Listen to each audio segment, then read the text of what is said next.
my name is Christina and welcome to my channel if you're new here, and welcome back if you've been here before. In this video, I'm going to be doing a review on a book called A Catholic Guide to Spending Less and Living More.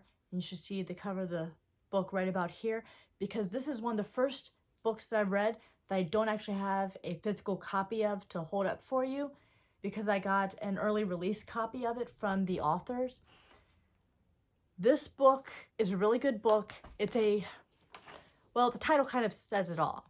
And A Catholic Guide to Spending Less and Living More, the title really sums up the book in and of itself well, because it is a guide to just that. Spending less money, but still living. And it's a Catholic guide to do it. So in this book, there are 10 chapters, and I've written them down here since I don't have the physical copy in front of me to refer to. The first one is 1. Take stock and dream big. 2. Become a good steward for life. 3. Become an intentional spender. 4. Practice contentment. 5. Be generous. 6. Choose trust. 7. Budget for life. 8. Eliminate debt. 9. Save for what you want. And 10. Raise independent children. The book is written by Sam and Rob Fatzinger, and I have to say, Sam seems to dominate in it, and she does a fantastic job. She did an excellent job of sort of giving you an idea of her personality along with the advice that she was giving.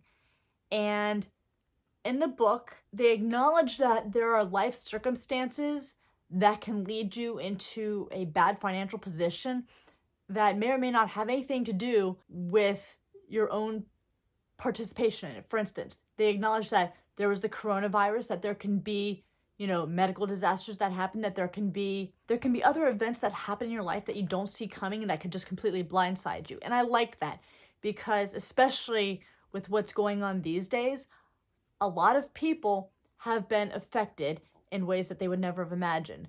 And so they acknowledge that there are things like job loss and how to work through them. They also talk about how in their own lives they've made mistakes as far as, financially speaking, but they've also learned from them.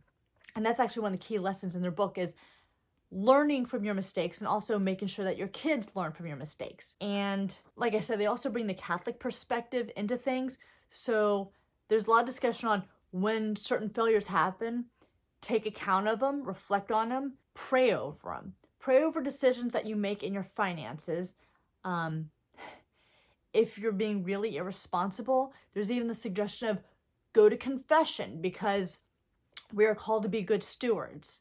And so going to confession is frequently mentioned. Going to adoration and seeking advice from God is frequently mentioned. She also makes the point that everything we have actually belongs to God. It's given to us by God. It belongs to Him in the end. And so that's where she talks about, being good steward with your money and not being irresponsible. She also talks about how to live as a large family, spending less and living more. She and her husband have a lot of kids. I think it's like 13. I could be wrong, and I can't flip through the book at the moment to see, but they had a lot of kids. They are a very good, hardcore Catholic family. And this really impressed me, because she would talk about a lot of her money saving tips, which I loved. In fact, there were some of them as I would go through, I'd be like, yep, doing that one, doing that one, doing that one. Oh, not doing that one, should try that one out. And that was really nice, because she's already lived all this. She's tried these, so she has an idea of what works. So the advice that they're giving in this book, it's not just, oh, well, do this, that, and the other, and boom, it'll just happen. No, they acknowledge the fact that there are times where, you could sort of get sidetracked, or the floor sort of falls out from underneath you and you've got to try and figure your way out. But they offer kind of advice on how to do that, and they offer real legitimate life experiences of their own. And it makes it very relatable. So I did enjoy reading the book. I love some of the ideas I got. I like the fact that it was like sitting down and having a conversation with a friend. And they talk a lot about the whole be generous part, and they do it in such a wonderful way. For instance, she mentions about how at her church, if there's a new mom just given birth, how their parish will pull together and there will be meals made and delivered to that mom while, she's recovering after giving birth. Or if someone in the church has, someone die, yeah, they help them out. Their church also has a closet shed type thing for donating clothes and household items. That way, if someone's in need, they can just go to the church and they can say, hey, this is what we need, and they'll pull something out of that closet. And I thought that was so fantastic because that's how Catholics should operate. We should be ready to, hey, I don't need this, let me donate it here. And then someone else in the parish needs it, they can go in and know that, hey, I can check it out and see maybe that there's something there. And that really seemed to me to reflect on, like in Acts of the Apostles, when they talked about how it was a need in the community would provide it for them. And I thought that was beautiful that they, in their parish, they lived that reality. They lived what they were supposed to do, what's taught in the church. And I thought that was a beautiful thing to see it in practice, to read about it being put into practice. She talks about choosing trust, trusting God that he's going to take care of your needs and that he knows what's best for you and he knows what you need. And so he's going to make sure that you've got it. But there's also the part about being responsible on your own end. So it's not going to be like, oh, I had this bill, well, God's just going to make sure I get the money. No. I mean, yes, if you're in a desperate situation where you can't find any other means to pay for it, and it's like this bill that you never saw coming, that you didn't purposefully do something to like have that bill come at you, that yeah, God will help you out. God does. And God works in mysterious ways sometimes. But there's also the whole choose to trust him that, you're doing your part, that God's going to take care of you.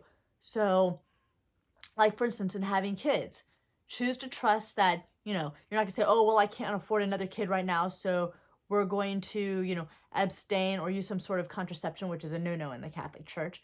Instead, trust God that you're open to life, which every Catholic is supposed to be open to life in marriage. And if God blesses you with a kid, choose to trust that he's going to provide what you need in order to take care of that kid, because God's a good father, and that's what he does. There were some really good talks about eliminating debt too, which, if you have enough income coming in to do this, or if you have ways to get extra income coming in, yeah, eliminating debt is very important and a very big deal. In fact, I detest debt. Unfortunately, sometimes it seems to be a fact of life that's there, but I detest debt. Practice contentment. That's such a huge one, because how often do we look at what other people have and say, man, I want that?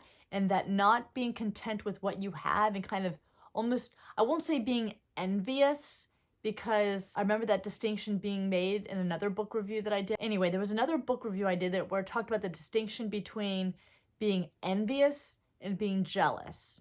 Being envious means that you see what someone else has and you really want harm to come to them and you want what they have. You want to be them.